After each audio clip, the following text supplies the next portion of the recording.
Pemirsa, Indonesia masuk dalam pusaran konflik Rusia dan negara-negara NATO karena posisinya sebagai presidensi G20. Ketika Presiden Rusia Vladimir Putin menyatakan akan hadir di forum KTT G20, sontak negara-negara barat menunjukkan resistensinya. Bagaimana seharusnya Indonesia bersikap? Inilah Top Review.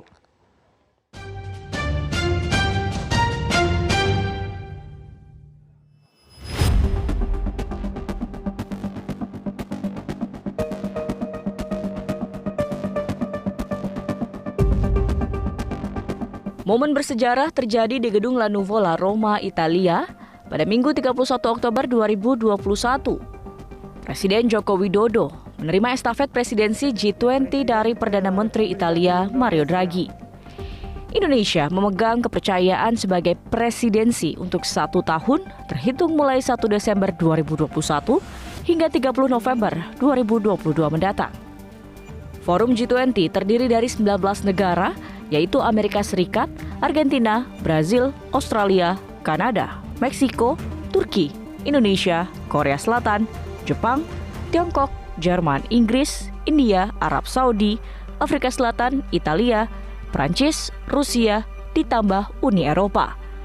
Indonesia menjadi satu-satunya negara di Asia Tenggara yang menjadi anggota G20. Secara umum, G20 menjadi representasi perekonomian dunia dan memiliki posisi strategis. Negara-negara yang tergabung di G20 ini menguasai 85% PDB dunia, 80% investasi global, 75% perdagangan dunia, dan 66% populasi dunia. Memegang peran sebagai presidensi G20 merupakan sebuah peran penting sekaligus membanggakan. Akan tetapi, peran penting dan kebanggaan ini dengan cepat berubah menjadi dilema besar bagi Indonesia. Betapa tidak, saat Indonesia memegang presidensi G20, situasi geopolitik dan geoekonomi tiba-tiba berubah drastis seiring dengan invasi Rusia ke Ukraina yang dimulai 24 Februari 2022 lalu. Negara-negara anggota Pakta Pertahanan Atlantik Utara, NATO, dan sejumlah negara lain menjatuhkan sanksi ekonomi kepada Rusia. Presiden Amerika Serikat, Joe Biden, menyerukan pencabutan keanggotaan Rusia di G20. Do you think that Russia needs to be removed from the G20? On the latter point, my answer is yes. That depends on the G20. That was raised today, and I raised the possibility if that can't be done, if Indonesia and others do not agree, then we should, in my view, ask to have both Ukraine be able to attend the meetings, as well as basically Ukraine being able to attend the G20 meeting and observe. Di sisi lain, Tiongkok membela keanggotaan Rusia di G20.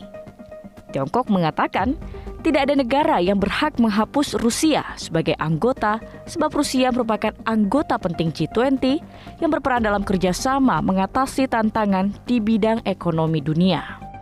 20国集团是国际经济合作的主要论坛，汇聚了世界主要经济体。俄罗斯是重要成员，任何成员都没有权利开除其他国家的成员资格。20国集团应践行真正的多边主义，加强团结合作，携手应对经济、金融、可持续发展等领域的突出挑战，为实现强劲、绿色、健康的全球发展做出积极贡献。